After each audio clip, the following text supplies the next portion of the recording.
You look at our tax rates back in the 60s, and when you have a progressive tax rate system, your tax rate, let's say from $0 to $75,000 may be 10% or 15%, et cetera. But once you get to like the tippy tops, on your $10 millionth dollar, sometimes you see tax rates as high as 60 or 70%. That doesn't mean all $10 million are taxed at an extremely high rate, but it means that as you climb up this ladder, you should be contributing more. I don't think she understands math. You would be contributing more as you climb up that ladder, no matter what. But that's okay. That was newly sworn in Socialist Congresswoman Alexandria Ocasio-Cortez laying out some of her economic plans, one of which is her Green New Deal, a complete overhaul of the country's environmental practices. And how is she going to pay for it? Well, you heard it. She's going to soak the rich. She suggests up to a 70% tax on the wealthiest Americans. Joining me now is conservative analyst and author of the Bullseye Brief, Adam Johnson, and radio host Ben Kissel. Adam, what do you think?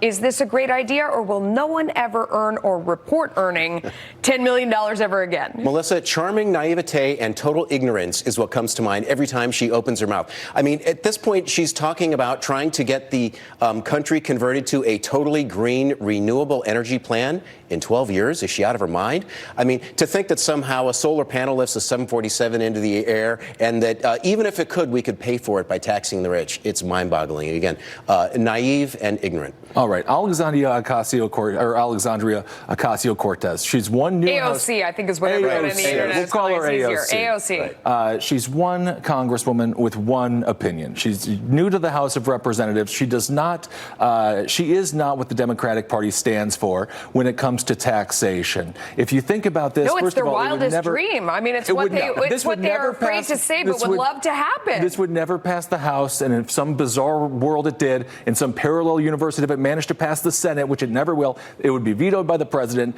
For every AOC, there is two moderate Democrats that just got elected. I've been pointing this out.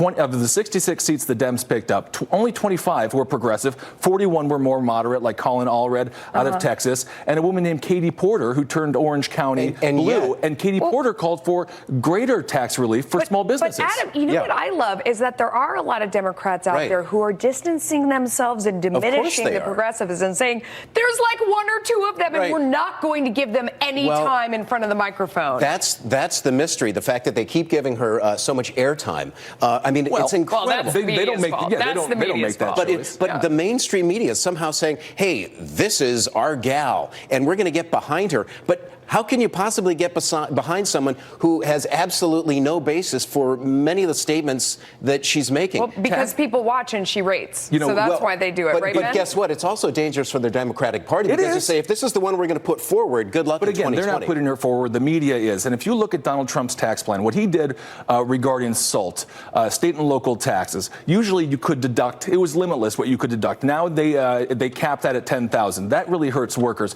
If you look at what Donald Trump is doing now regarding TPP, it hurts a lot. It hurts everyone. I just paid taxes. It hurts a lot. I promise you. That's right. But if you look at what happened with TPP, now we have the Canadians with the CPTPP. Canada, we're lost in acronyms now, but I understand what you're saying. They have 10 other countries. So I mean, it seems like you would want to stick her out front, though. I mean, the Democrats are trying to hide her in the back room. Okay, now let's play. The media likes her. Let's play Machiavelli here. Okay. And if you really want to make the Dems look bad, and we'll get a Dem here to my right to see what he says about this. If you really want to make the Dems look bad, put the weakest Dem you can find, the one who's most illogical, the one who's most extreme, the one who is least compelling as a viable candidate. Put her out front and say, this is the new face of the Democratic Party. And curiously, I think the mainstream media, which is Democratic leaning, is doing exactly that. I think they're going to shoot themselves. Now, that would be Elizabeth Warren you were talking about. The mainstream media gave Donald Trump 20 times more coverage than any other Republican and Democrat. It's all about ratings.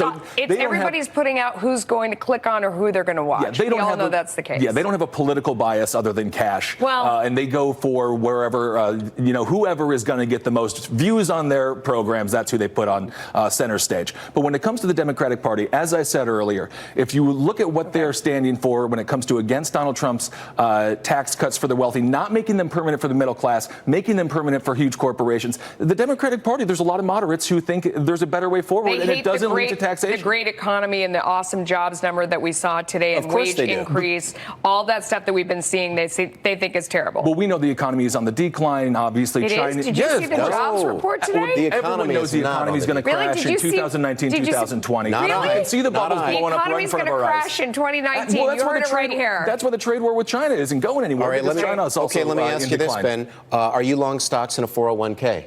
I can't keep up with all these numbers. Okay, no, I am investing quite well. So if you own stocks in your 401k, by definition, you're an optimist. You think the economy is getting better. Well, naturally, the economy does over time trend up. That's of course.